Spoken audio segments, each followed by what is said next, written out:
Okay, this is lecture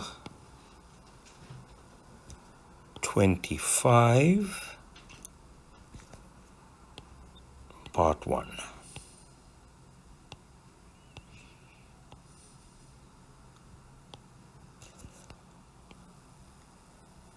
All right, so now what we want to do is to move on and talk about the RLC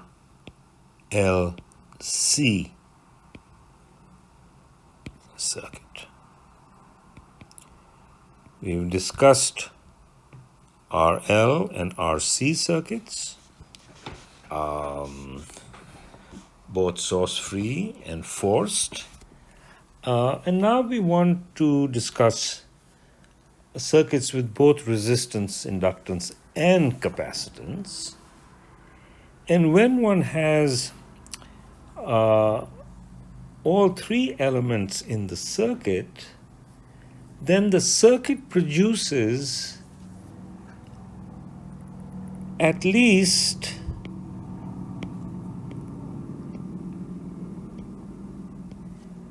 a second order system.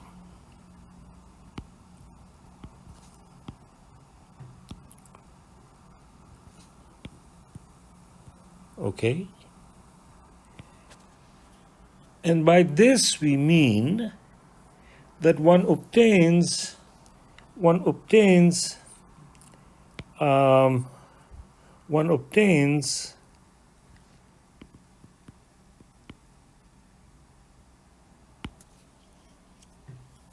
a linear differential equation including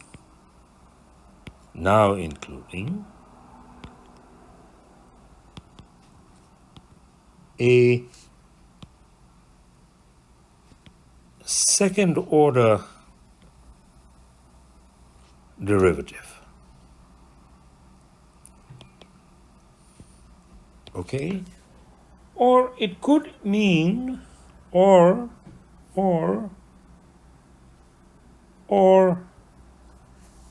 two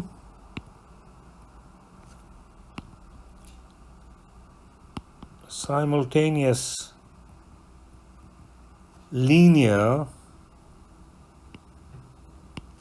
first order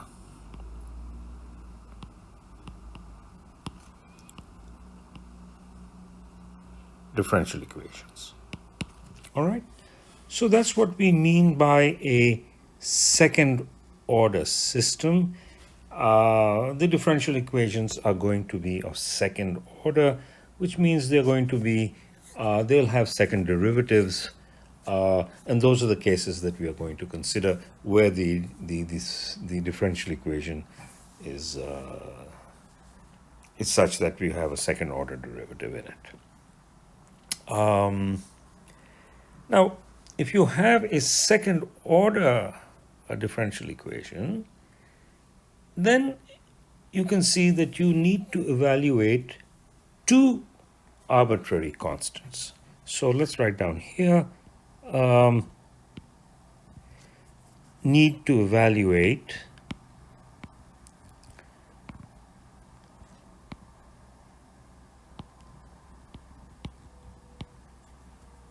two arbitrary constants. Right? When we did the first order differential equation, we had to determine one constant, and now we need to evaluate two constants because this is a second order differential equation. And so we are going to have to need initial conditions. So let me say initial conditions will need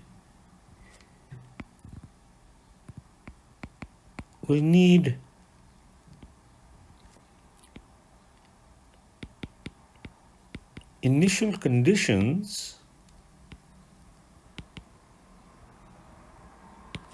um, for some response,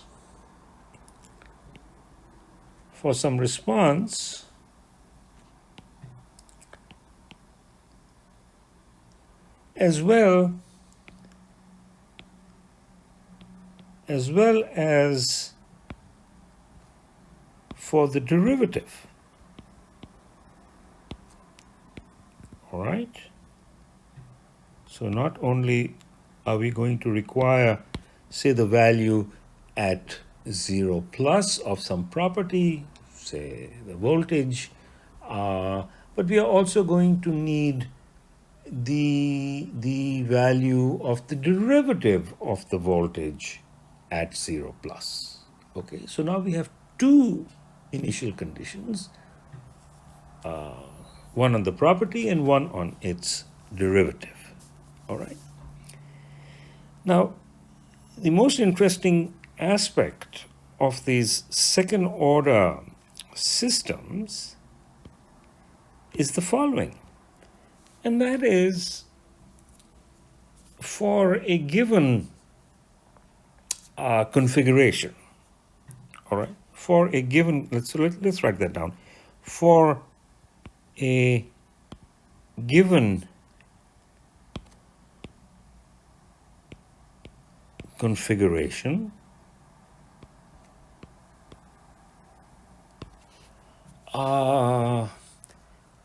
one has different solutions. Okay, one can obtain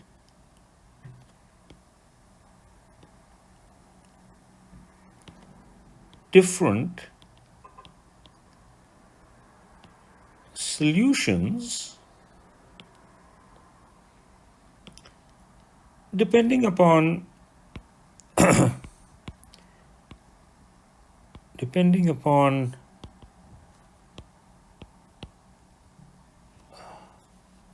the different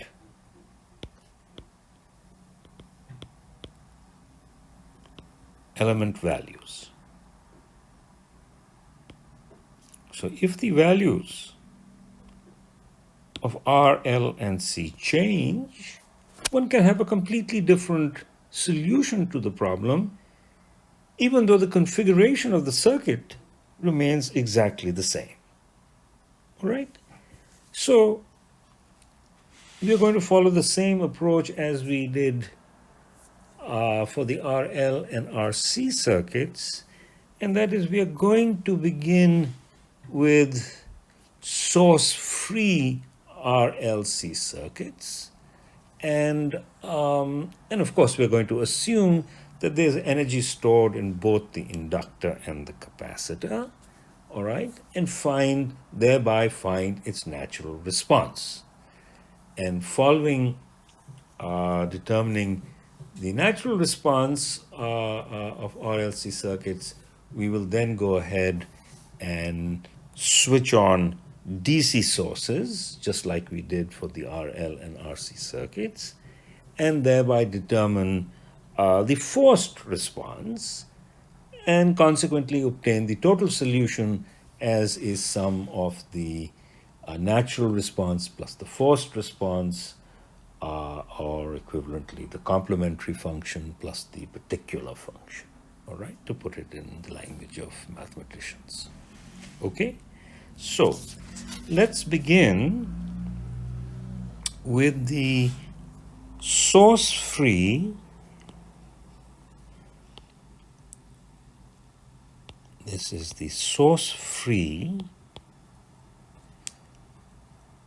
RLC parallel circuit.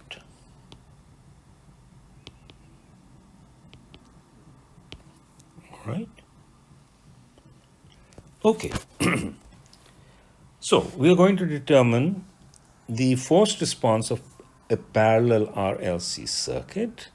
And a parallel RLC circuit, as you will see as we go along, is particularly important if you want to develop a signal generator. It's important in communication theory. It's important for something called filter design. So it's a very important concept.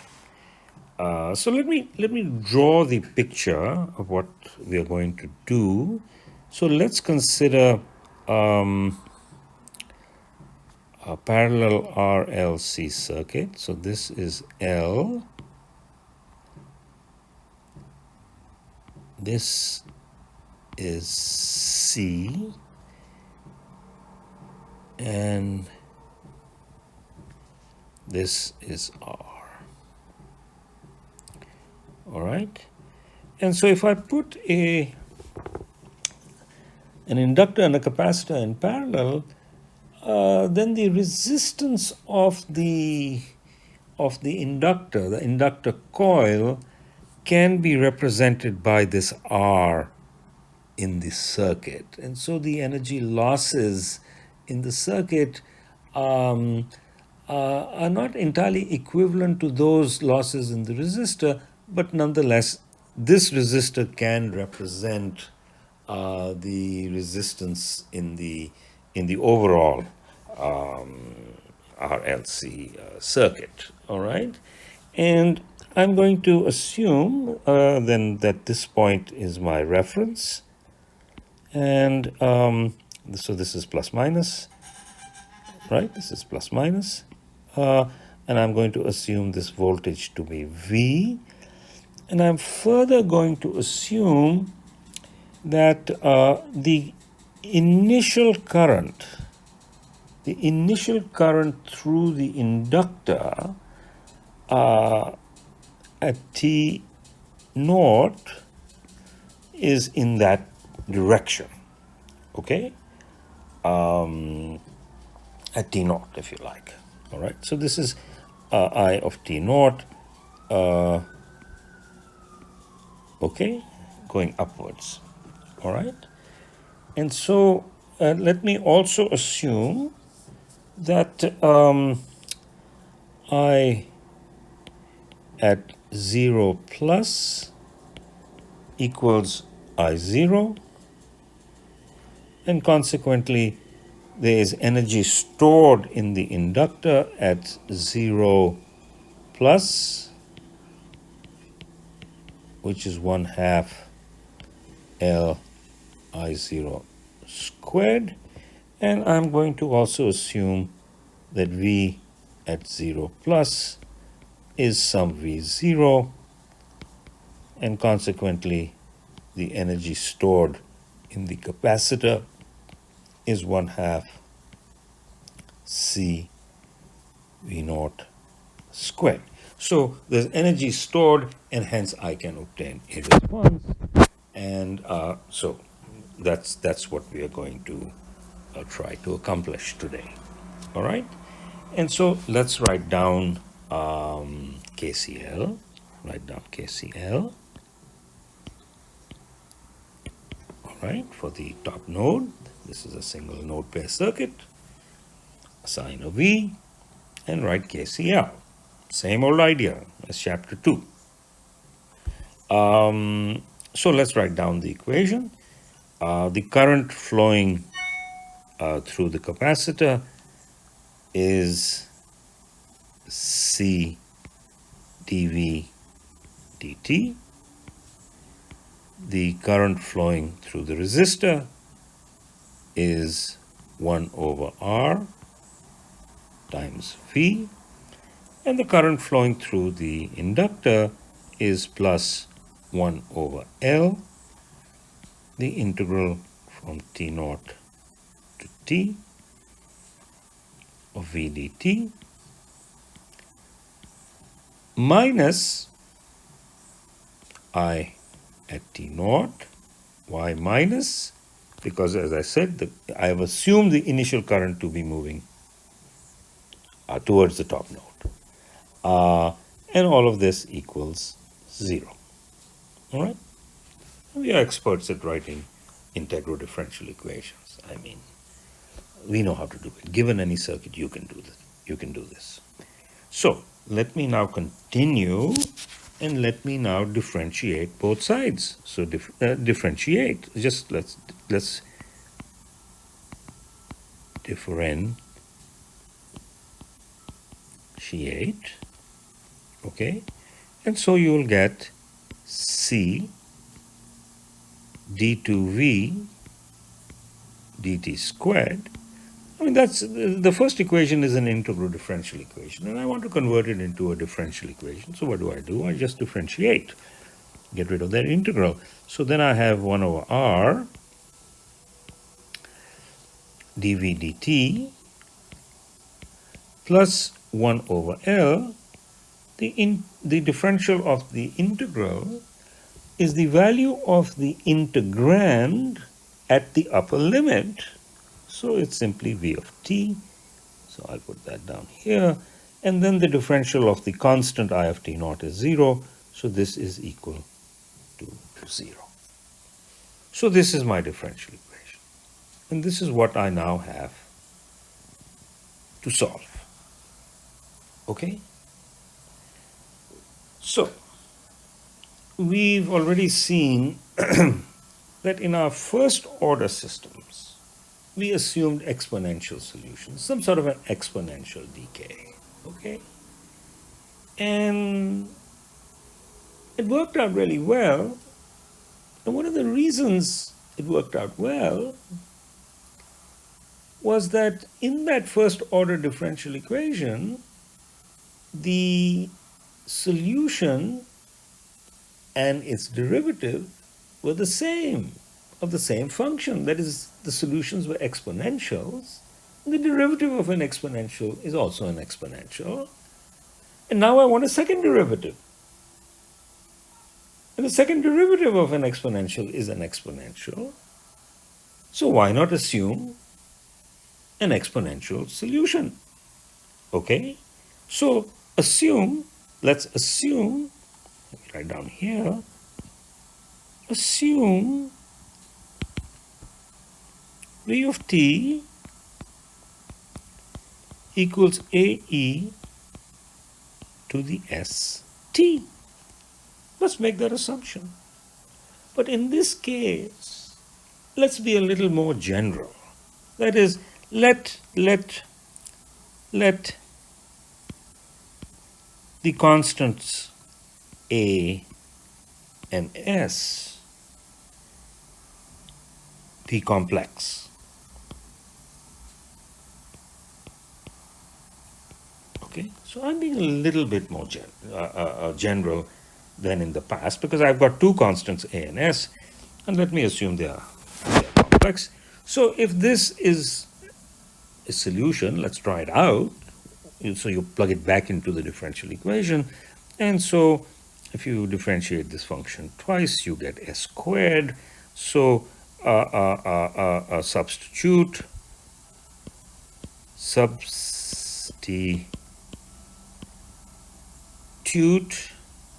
solution, and then one obtains c a s squared e to the st plus 1 over r a. If you differentiate once, you get s down here, and e to the st plus 1 over L a e to the st equals 0. You notice that a e to the st is common. Pull it out. A e to the st is common, so I pulled it out. And so I'm left with cs squared plus 1 over r s plus 1 over L, close parens, equal 0. All right. Now this equation can be satisfied. This equation can be satisfied if I put a equals 0 e to the st equals 0. Okay? But if I put a equals 0 or e to the st equals 0, that gives me a null solution. That's my trivial solution. There is no response then. So those two solutions, those two conditions, in order to satisfy this equation, are unacceptable.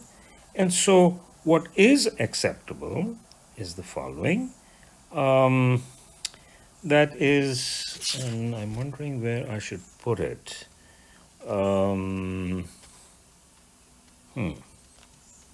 Let me put it over here. Oops.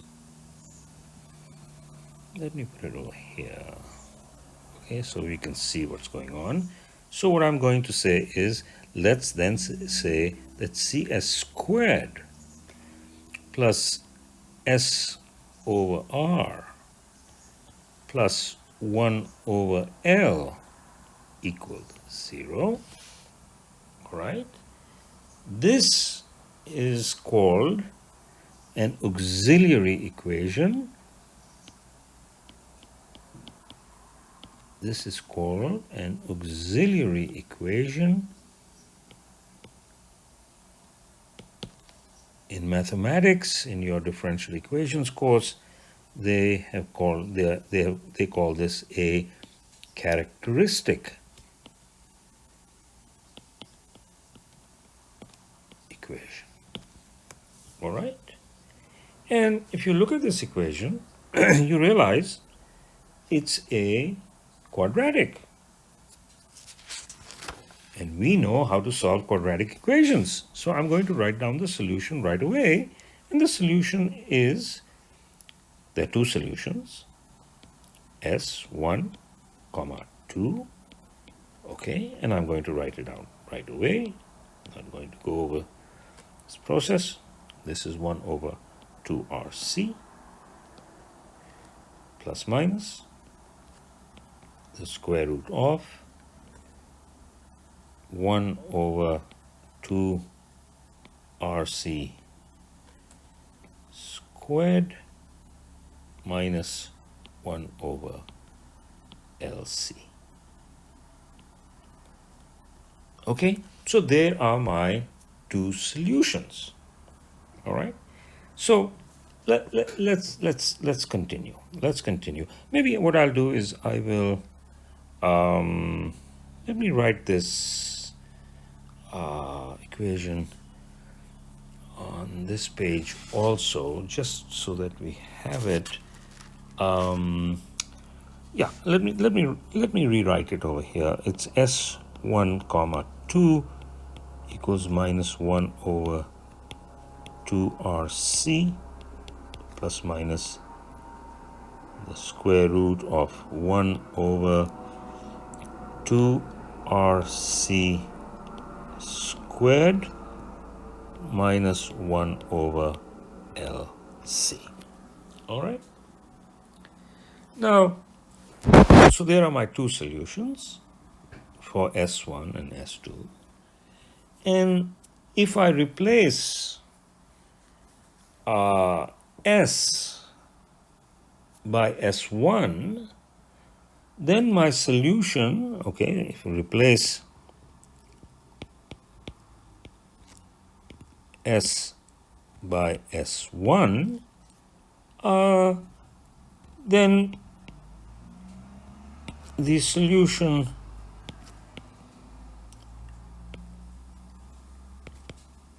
is V1 A1 e to the S1 t. All right? And similarly,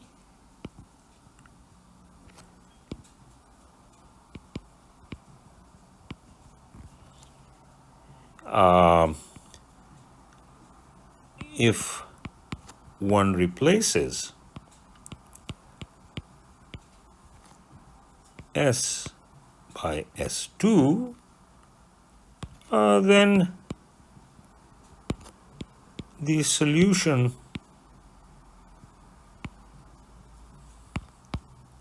is V2 equals A2 e to the S2t,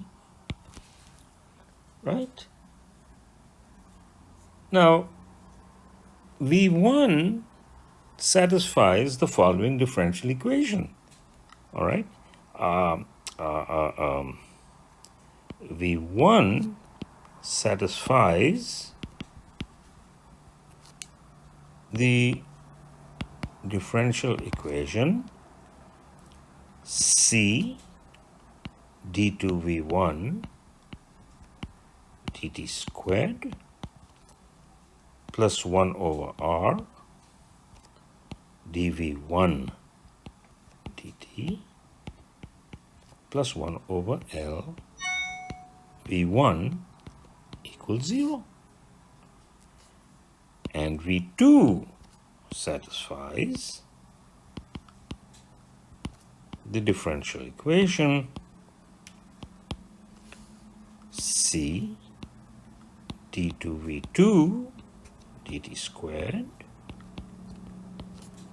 plus 1 over r dv2 dt plus 1 over L v2 equals 0. Okay? But these are linear, homogeneous differential equations. And what can I do? I can add them up. So let's do that. So if I add them up, I get the following. I get C d2 of V1 plus V2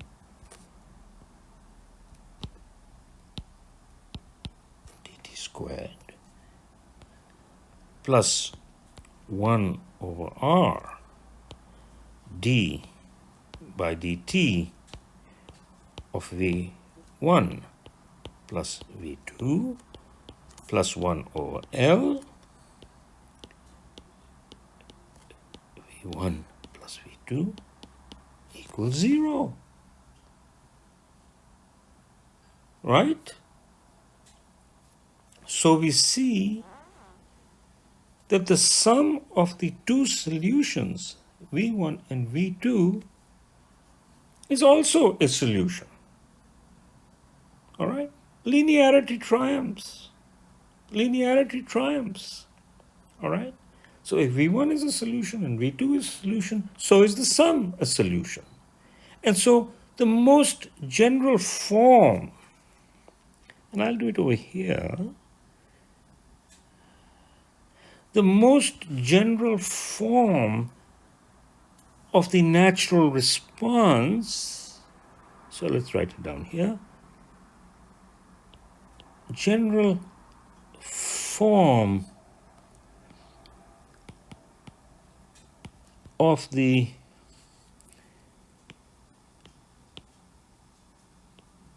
natural response is V of t equals sum A1 e to the S1t plus sum A2 e to the S2t. So that's my most general response for the differential equations at the bottom of the left half. Okay? Where S1 and S2 are given by the expression on the top of the left, okay? And A1 and A2 are arbitrary constants which are going to be determined, let me write it down, A1 and A2 to be determined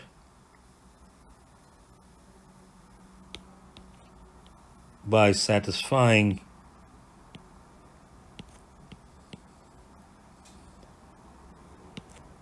initial conditions.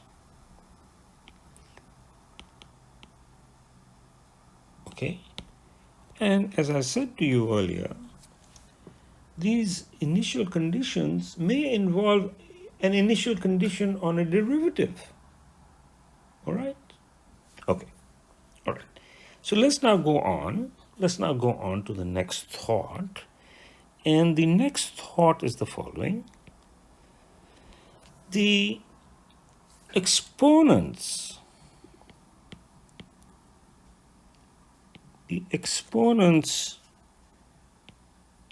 S1t and S2t must be dimensionless.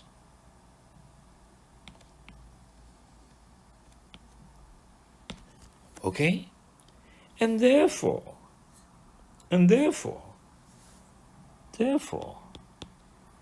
the units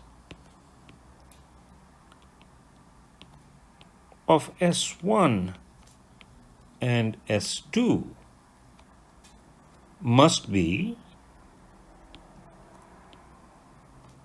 second inverse, right? And therefore, what you see from the equations for S1 and 2 on the top of the left half of the page, that the units of 1 over 2 are C, and the units of 1 over the root of LC, they are both in second inverse. All right? Any property which has the units of seconds inverse, they are called frequencies. All right? So let's write that down. The next thought, properties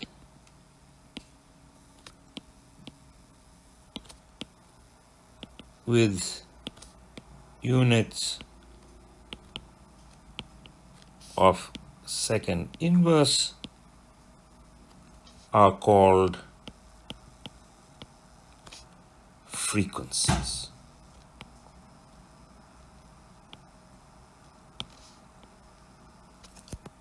Okay? And what you're seeing is that you might have something called a complex frequency. Bear that in mind. Okay, let's go on to the next page, and let me now write down a set of definitions. Okay, so let me define. So definitions.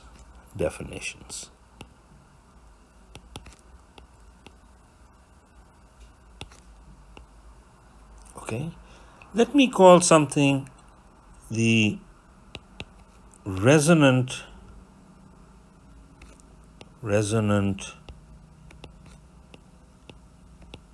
radian frequency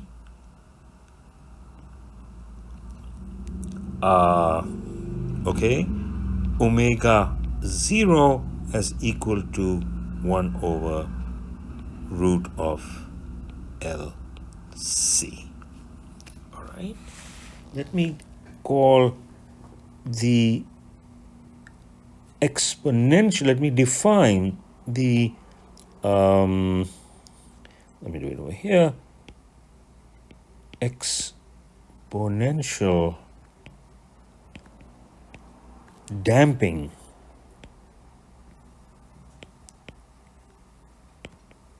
coefficient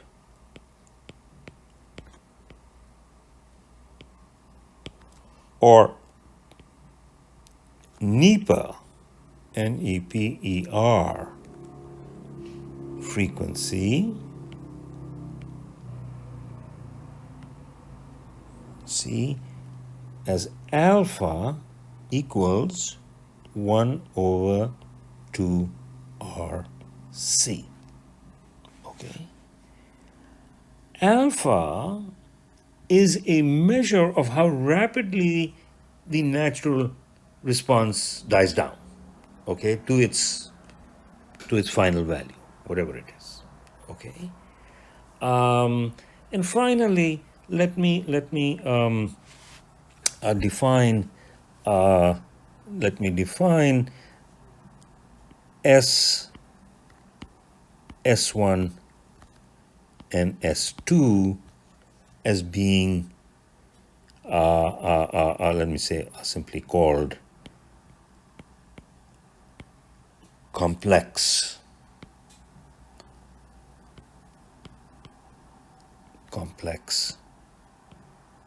frequencies. Okay? And so let me now, with these definitions, summarize what we've just learned. Okay? So here's the summary.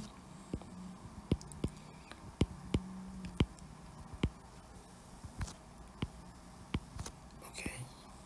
Here's the summary. And the summary is that the natural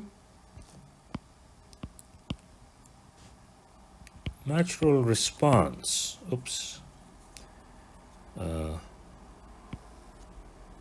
the natural response of the parallel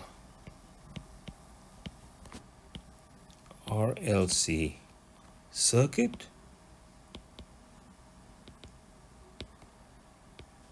is V of t equals A1 e to the S1t plus A2 e to the S2t, where S1 equals minus alpha plus square root of alpha squared minus omega 0 squared. S2 equals minus alpha minus the square root of alpha squared minus omega 0 squared. And alpha and omega 0 are defined above, and A1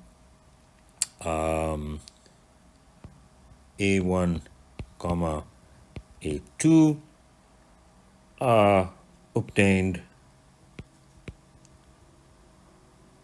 by applying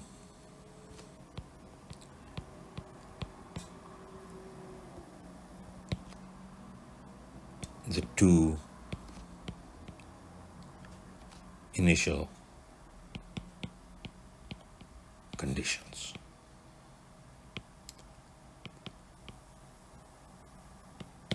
Okay. All right. So that's the most general description for the natural response of a parallel RLC circuit. All right. Now, if you look at these equations for S1 and S2, okay, so here's my final thought. Here's the final thought. If you look at the radical in the equations for S1 and S2, you notice the following. And let me make a table. Let me make a table here. So we are going to look at the radical in the expressions for S1 and S2, and I'm going to look at the complex frequencies over here, and I notice the following. For alpha greater than omega 0, right, the radical is real, and the complex frequency, therefore, is real. All right? For alpha less than omega 0, the radical is imaginary.